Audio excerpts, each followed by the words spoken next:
Welcome everybody to How Fast Will It Go, and today we're dealing with the 2020 Nissan GT-R NISMO. Now this has 1047 horsepower, 801 pounds-feet of torque from its 4.1 litre twin turbocharged V6 engine. The car itself weighs 3,251 pounds, still has its all-wheel drive system, and it can now do 0 to 60 in 2.169 seconds and 0 to 100 in 4.410 seconds.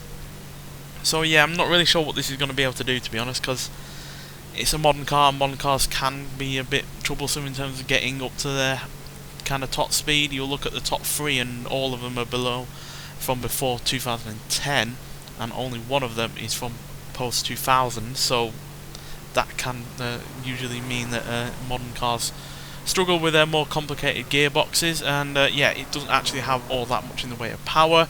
You look at the Noble M400 in the previous episode, had far more power than this. So yeah, with both of those going against it, I'm not really sure how it's going to perform.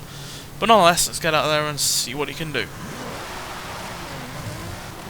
Certainly a quick car in terms of acceleration, despite not having quite the same power as other vehicles on this series.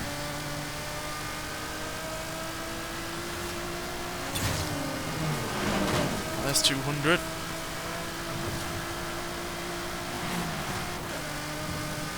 30, 40, we're still keeping the rate of speed up quite well. There's 250.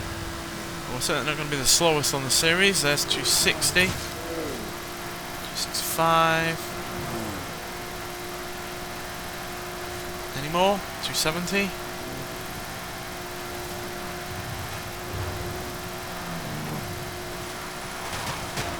Oh, struggled a little bit around that corner. We have hit 270 at least, so let's see if we can do any better than that.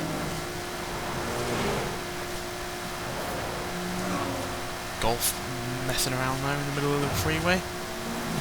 That's 270 again. We're going to go down this downhill section where we will gain speed. It's all about whether or not we can hold it though. So that's 274.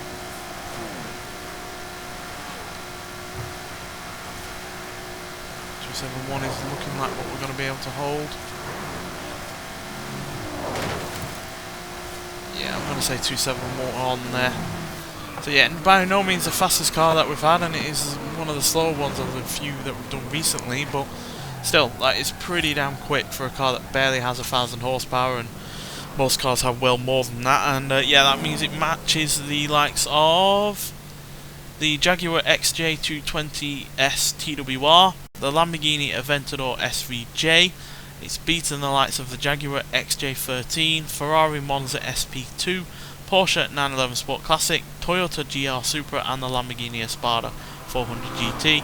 But it is 1 mile an hour behind the DMC DeLorean, Mercedes AMG 1, TVR Cerberus B12, and the MG X-Power SVR. And it's 10 mile an hour behind the Noble M400 from the previous episode, 12 mile an hour behind the McLaren F1, and 14 miles an hour behind the Jaguar D-Type, which still is at the top of the leaderboard. But yeah, overall this is impressive. Again, like I keep going back to, it's barely got 1,000 horsepower. And you look at the likes of the Jaguar D-Type that had more than 1,200 horsepower. The Noble M400 had more than 1,400 horsepower. So yeah, considering its horsepower is nowhere near as much as most vehicles on this series, that is really rather impressive. And handling wise, it was mostly good as well. I know it struggled on one of the corners, but we were near max speed there, so to expect it to go around the corner perfectly is a bit asking a bit too much. But it was dodging in between the traffic nicely, and yeah, it got up to its got up to around 260, 265 really rather nicely and quickly as well. And obviously acceleration wise to 60 and to 100 is really great as well. So yeah, overall a smashing car, and yeah, really enjoy the fact that this is now on the game, even though as it is the ultimate version of the R35 GT-R. But yeah, nonetheless, thanks for watching, and I'll see you in the next one. Bye.